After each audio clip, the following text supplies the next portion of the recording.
All right, what is going on, ladies and gentlemen? How is it going? I am no one, and we have a lot of things to talk about. And this isn't a conversation I was trying to have this weekend. I have done a lot of videos on the flagging system for Ashes of Creation. It was actually one of the first videos I did 2 years ago when Lucky Ghost came out and wanted PvE servers.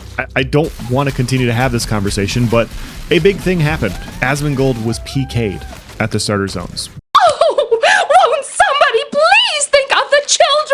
And so now we have to talk about it because my comments, Nice Gaming's comments, other content creators' comments are being inundated by players that were never going to play Ashes of Creation. And now this confirms all their priors that Ashes of Creation is a murder box and it is a terrible, griefing PK zone where all the PvP bullies go to just bully everybody else. And that's not true. It's just not factually accurate. I wanted to highlight my situation as a smaller streamer / content creator. Wanted to talk to you guys about things that I've been seeing from other players. And I wanted to explain to you guys from my perspective about how Asmongold's situation is an outlier situation as a whole. He is in a very unique situation as a very large content creator. And because of that, we shouldn't apply what happens to him to everybody else. So that's what we're going to do in this video. Let's dive into it. Now, first things first, I'm going to get this out of the way because I'm seeing it a lot. There are a lot of WoW Andes. There are a lot of players that really enjoy PvE MMORPGs. They really do. This is not a PvE game. This is a PvX game. And so if your benchmark for playing a game involves any situation to where you are going to quit if you die to another player, you are not going to enjoy this game. Let's just get it right out of the way. This game is very polarizing in that fact. There are a lot of PvE games that exist out there. They're not very fun. They're all dying. They're literally all dying. All of your MMORPGs are bad. I'm just telling you right now, your MMORPGs are bad. We're trying to get new games out there, and people are doing different things. And so Ashes of Creation does have a flagging system. It is a way for players to interact and resolve disputes where things end and they don't go on ad nauseum. I've talked about this in other videos. I'll bring it up now, but in a PvE situation, where you can't interact with other players, if somebody's being an asshole to you, they can continue to do so without consequence, right? In this game, there are consequences for everything that you do. There are bonuses, there are penalties, there are risks in everything. And so you can go corrupted in this game, but the current penalties are very harsh. And so as a player that, as a small content creator that has a guild where we're trying to engage in PvP, where we are trying to combat people, the current system is not very friendly to do so. And Steven Sharif and Intrepid have come out and said that that was going to be the case from day one. Currently, the servers are going to wipe before phase 2, which is in about a month, December 20th. The servers will wipe. So all of our experience, all of the gear that we gain, all of the gear that we could potentially lose, it's not a long-term loss. And so because of that, they have upped their corruption penalties to be quite harsh to deal with that fact. And so it makes sense. You want to get people in for a network test. If everybody's griefing everybody and pushing them out of the game, you're not going to have people to network test. And so because of that, I'm not seeing many red players. I've seen a total of 2 in the 60 plus hours that I have played Alpha 2 so far. I haven't seen very many. I've had people from my guild tell me like, yeah, we had people pulling ads on us. We were grinding mobs and we had people pulling extra ads on us, trying to kill us to wipe us out. And we want to fight them, but they didn't want to fight back. They just wanted to pull mobs. And they didn't want to go, our guild didn't want to go corrupted because they didn't want to lose their gear. It's very hard to acquire gear in this game. It's very, very penalizing. And so in a situation where people are instigating, trying to push you out, trying to have monsters and bosses do their work for them, people still aren't flagging up. Like there's still that conflict situation and it can't be resolved because the corruption penalty is so harsh. At the end of the day, it takes 2 to tango. If you want to combat somebody, they need to fight back. If they want to pull ads on you and you flag up, they either have to flag up back or they don't, and they let you go corrupted and then they can take your gear. And so this is what I've been experiencing. This is what the conversations that I've had with people in my guild. This is people talking about that. Corruption penalties are extremely harsh right now to attempt to use. And this is all anecdotal, of course. This is just all experiences that I've seen, that I've talked to people on my channel from, but you would think you would see more red players in the world if it was a widespread phenomenon. And it's not. Now, with that being said, I did go corrupted twice this weekend. And before you guys bring down the hammer of judgment on me, at least allow me to plead my case. The first one one of my friends, Sawman UK, a British man, engaged in a duel with somebody else. I'm pretty sure he took his glove off and slapped him in the face and, talked about offending his honor and, pistols at dawn, that sort of thing. And they engaged in a duel and Sawman lost. Now, as a good, honest, red-blooded American, when I see the British losing in a war, I jump to their aid. That's just what I'm going to do. I'm going to go and I'm going to help them out. That's just what we do. And so I saw him die, and 3 people ran by that weren't involved in the situation, and they tried to take his resources. And so I killed the people that stole from my friend. And because of that, I incurred stage 2 corruption. Now, stage 2 corruption is very, very harsh. It is very penalizing. You do 35% less damage when you have stage 2 corruption. 35% less damage. You also suffer 35% reduced mitigation, health, and mana. So I'm less tanky, I have less health, so it's easier for you to kill my health bar, and I also have less mana to fight back. On top of that, I move 10% slower. So if I want to get away, you're going to catch me. So I'm just not going to be able to get away very easily. That's another thing. I incur 8% XP debt upon death. Now, with Corruption Phase 2, I have to die twice. So I get 16% XP debt upon death. And then I also drop 35% more resources upon death, which is all great. So this is all the risk that I incurred. And on top of that, I drop 2 to 3 equipped items randomly upon death, which, if you die twice, you could drop 4 to 6. In this situation, I drop 6. You don't want to be like this. This is disgusting. This is awful in every way. If I could kill it, I would. But I legally can't. But I've considered it. Now, once I got flagged for this situation, I had a lot of people come after me. You show up on the minimap as red, everybody sees that you're red, and they're like, hey, free gear, let's go get it. And so they came after me for me trying to save my friend's resources. I managed to get away.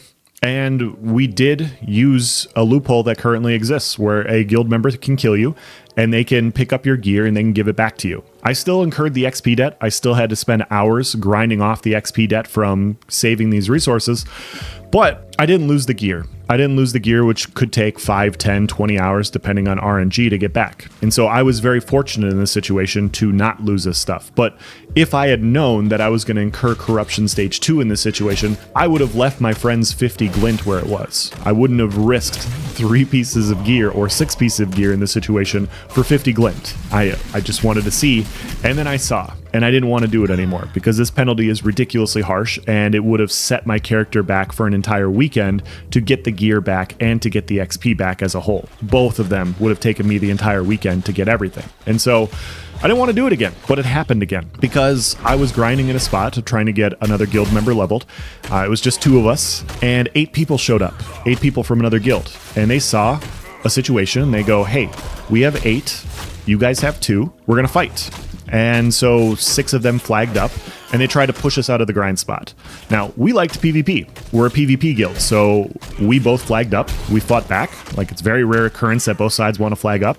And we started fighting them. And we killed them. We killed them 2v6. And the 2v6 was actually a 2v7 because my fighter has splash damage. And I accidentally splash damage killed another player. And that wasn't fighting. I was trying to kill the other people and they were running around between them.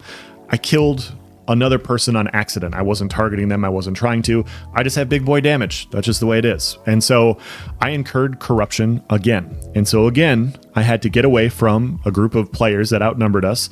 I couldn't fight them again because I was going to take 35% more damage. I was going to deal 35% less damage. That 2v6 wasn't going to go the way it went the first time. It just wasn't. We were going to lose, so I had to leave.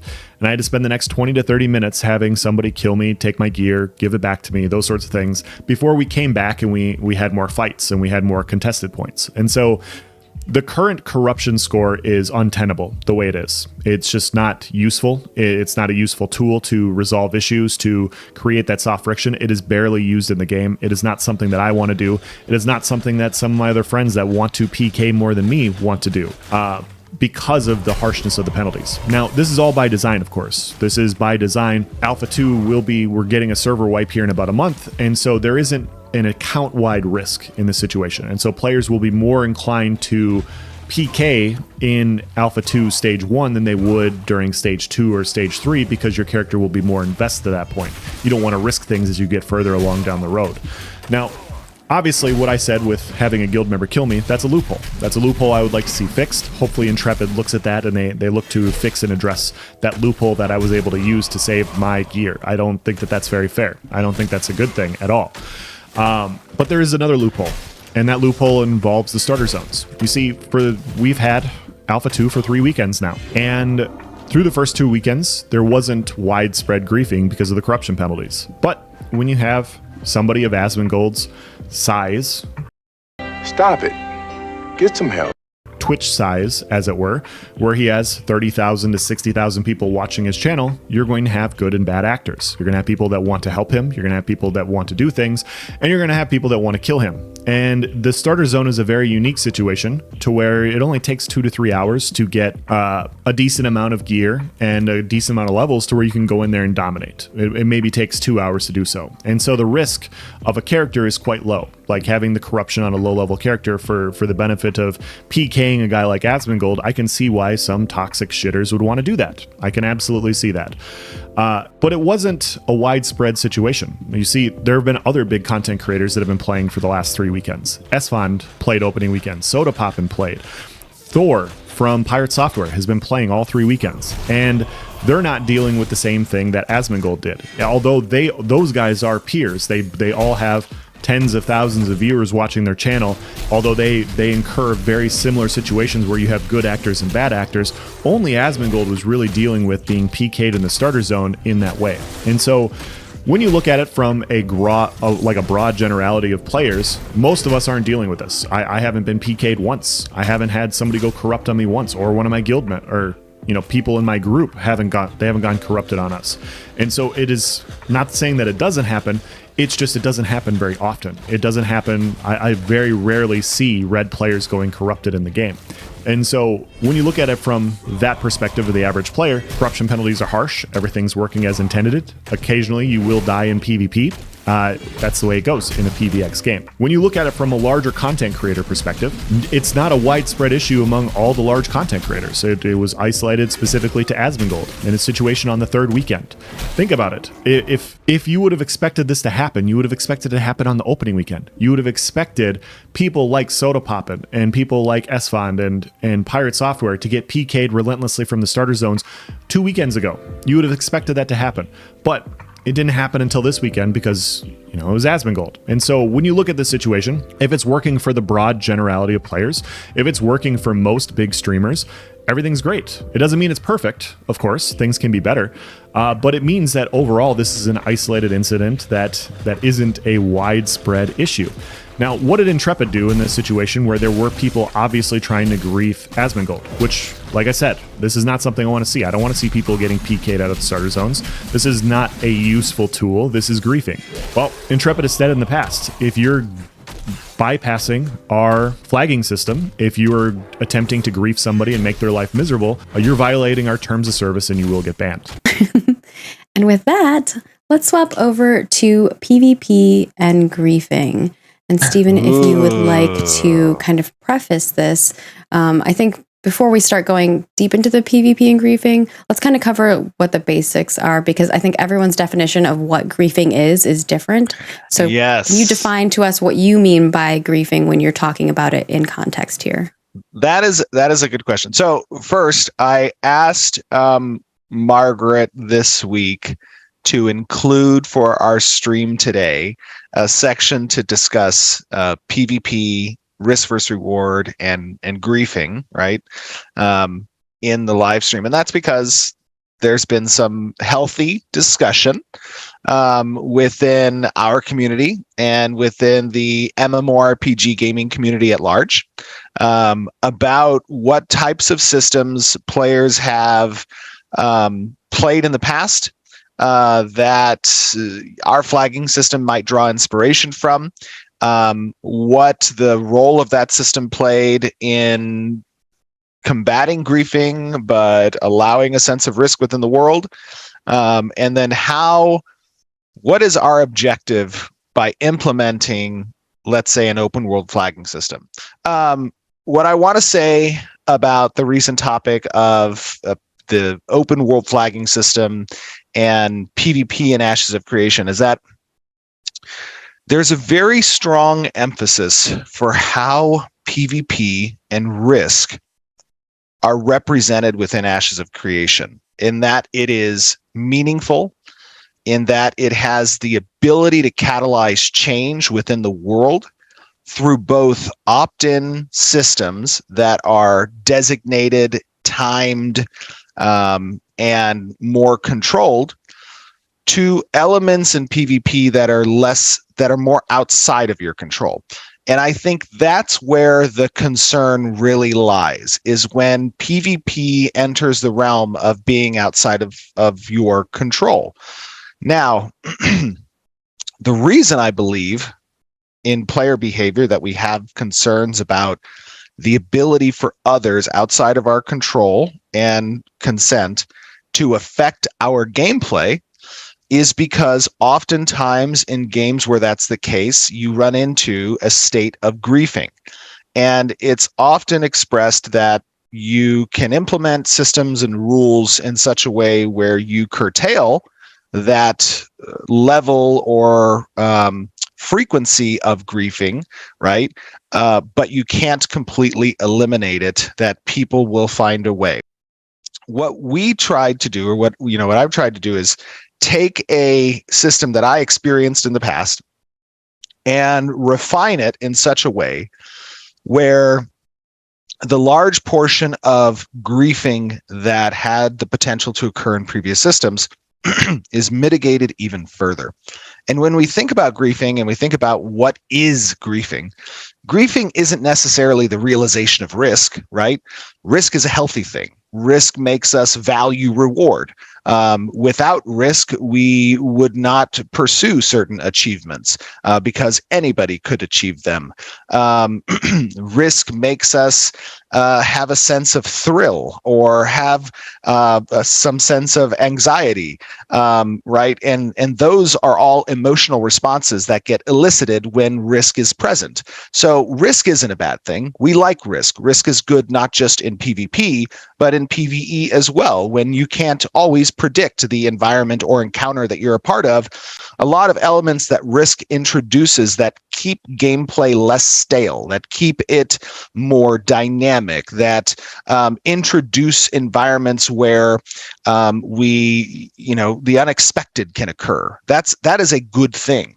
Now, the question is, when risk becomes something that doesn't stop other players from impacting your gameplay in a negative, harassing, and repetitive manner, that the motivation to do that action is less about their personal advancement and more about impacting your gameplay, because when they elicit the response of anger or rage from the player, they feel a sense of accomplishment.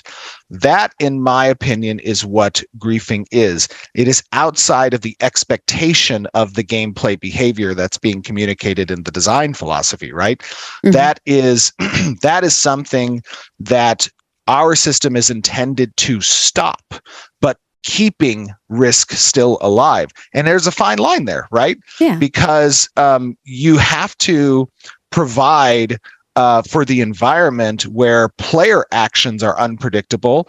And yes, they could impact gameplay, but you want to create a system that deters that player from reaping a reward from griefing. Because when you deter them from that, the occasions in which griefing happens gets mitigated. That becomes very few, very, very less frequent, that a player is willing to accept loss as an impact for being able to affect another person's gameplay.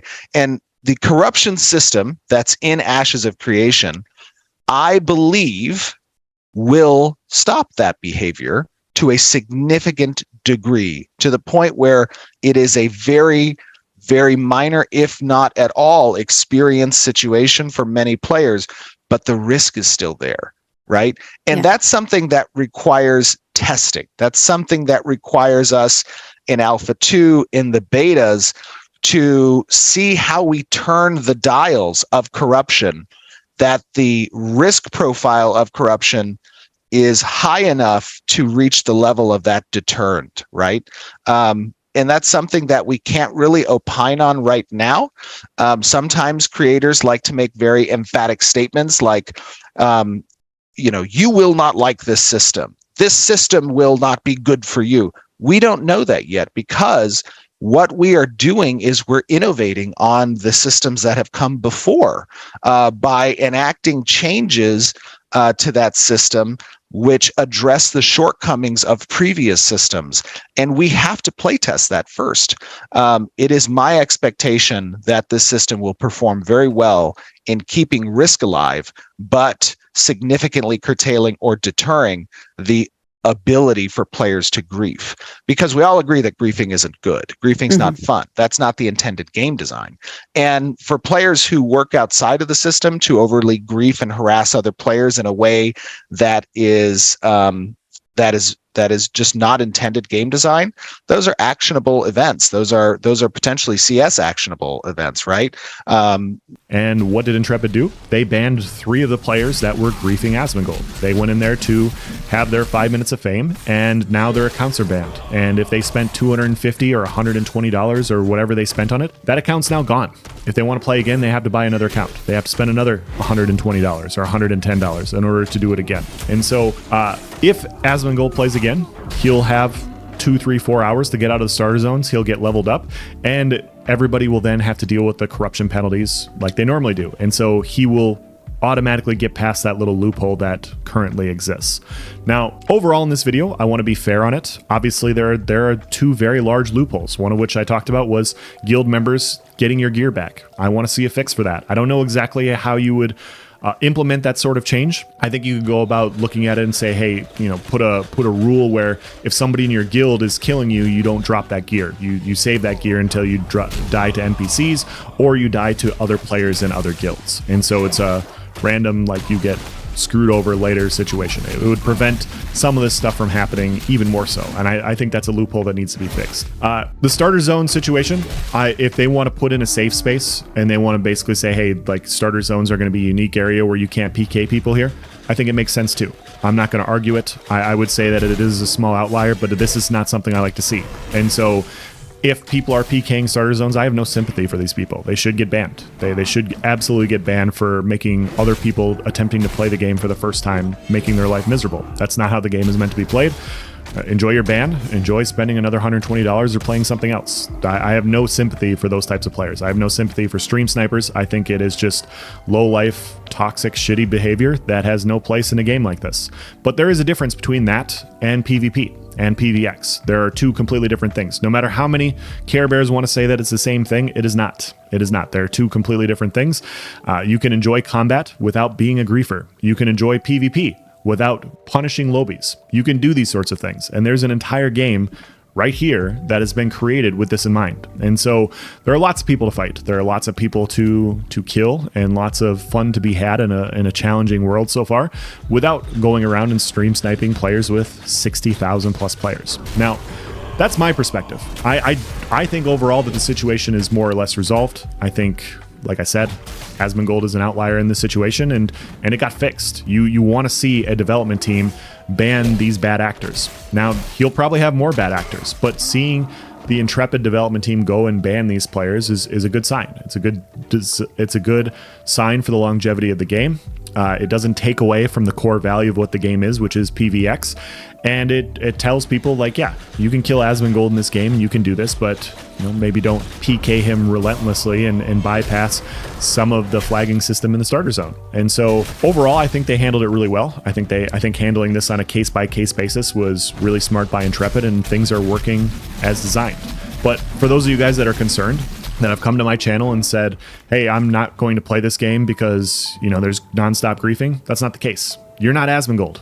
Nobody else is Asmongold. Nobody else here is. I'm not, you're not going to experience of the very unique situation that he is experiencing. Now, other players can feel free to comment in the comment section below and tell them about their experience, how many times you've been griefed if you want to, how many times you've been BK'd by the same person over and over again. I'm just not seeing it happening. I'm not wanting to utilize it as a tool as a PvP player myself, because it is way too penalizing currently. Now, hopefully this gets lowered in the future. I do think it is a tool that should be used later on when people have more things to risk.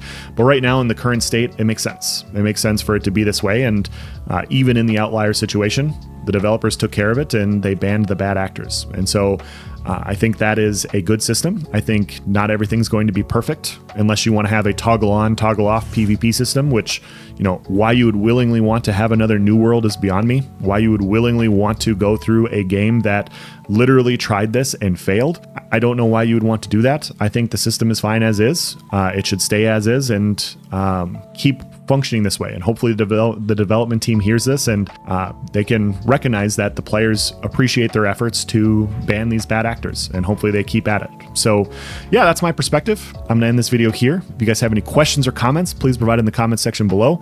As always, guys, thank you for watching. Have a nice day.